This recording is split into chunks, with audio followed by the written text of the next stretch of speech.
የእግዚአብሔር መንግስት በአንድም በሌላ መንገድ እየሰፋች ነው። ስለዚህ በማመቻመችና በማስመሰል የሚሰራ ስራ የለም።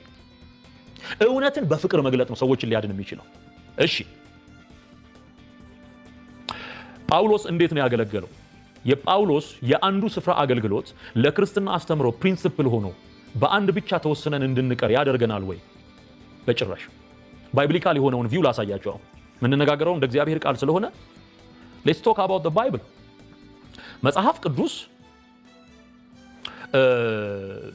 ጳውሎስ እንዴት እንዳገለገለ ከሚናገርበት ክፍል አንዱ ለምሳሌ የሐዋርያት ሥራን ማንሳት እንችላለን። የሐዋርያት ሥራ ላይ ስለ አርጤምስ ሲናገር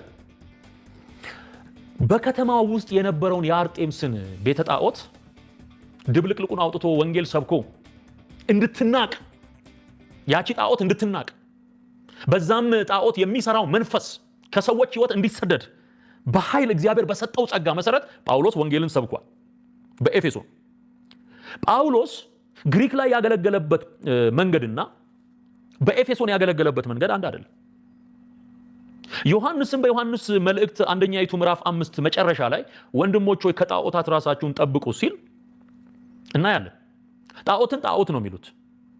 የሐዋርያት ሥራ ምዕራፍ 14 ላይ ያለው ታሪክ የዲያና የሄርሜን ቤተ ጣዖት የነበረበት ስፍራ ላይ ወጣቱን ሰው ከፈወሱት በኋላ ሰዎች ይህንን የማይረባ የማይጠቅም ነገር ትተው ነው የሚለው ቃል በቃል ወደ እግዚአብሔር ዘወር ትሉ ዘንድ ወንጌልን እንሰብካለን አሉ። ምን እያሉ? የማይረባ የማይጠቅም፣ የማይረባ የማይጠቅም። ይህን ደግሞ እስቲ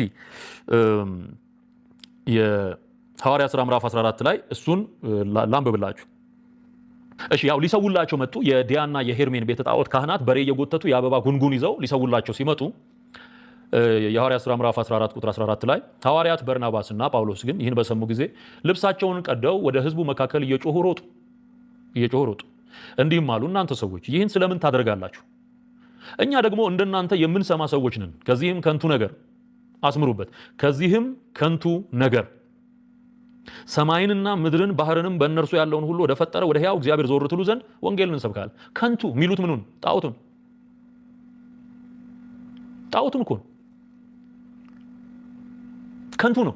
በጳውሎስ በበርናባስ አገልግሎት ውስጥ ጣዖት ከንቱ እየተባለ ነው የተጠራው።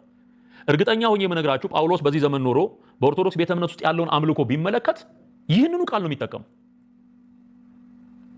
ይህንኑ ነው የሚናገረው። ስለዚህ ጳውሎስ ያገለገለው እንዲህ ባለ መንገድ ነው። እንቀጥል።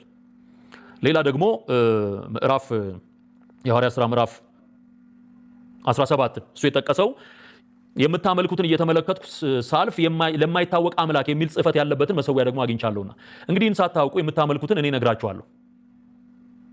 ዓለሙንና በእርሱ ያለውን ሁሉ የፈጠረ አምላክ እርሱ የሰማይና የምድር ጌታ ነውና እጅ በሰራው መቅደስ አይኖርም። ጳውሎስ እዚህ ጋር እየተናገረ ያለው ዘኔም በትምህርቱ መካከል የተጠቀመው ቃል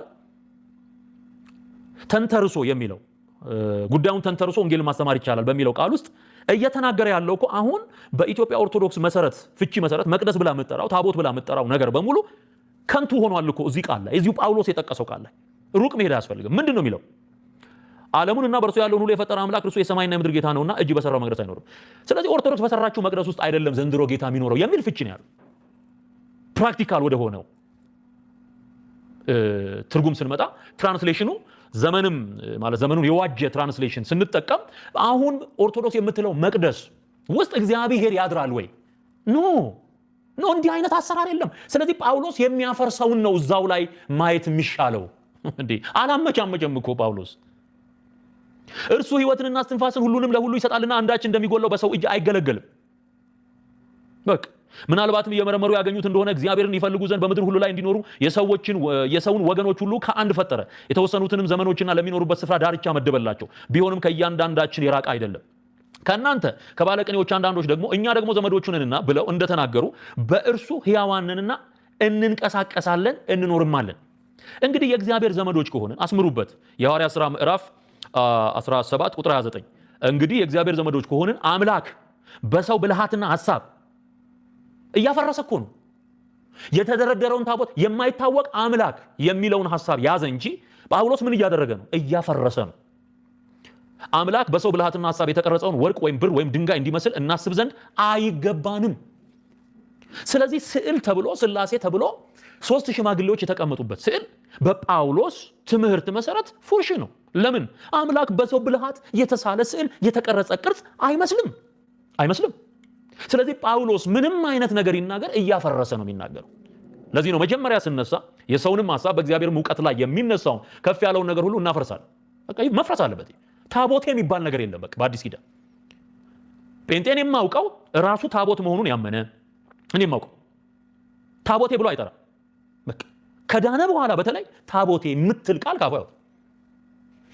ታቦቴን አለካብኝም፣ በምንም ተአምር አልስማማም። አድርሱልኝ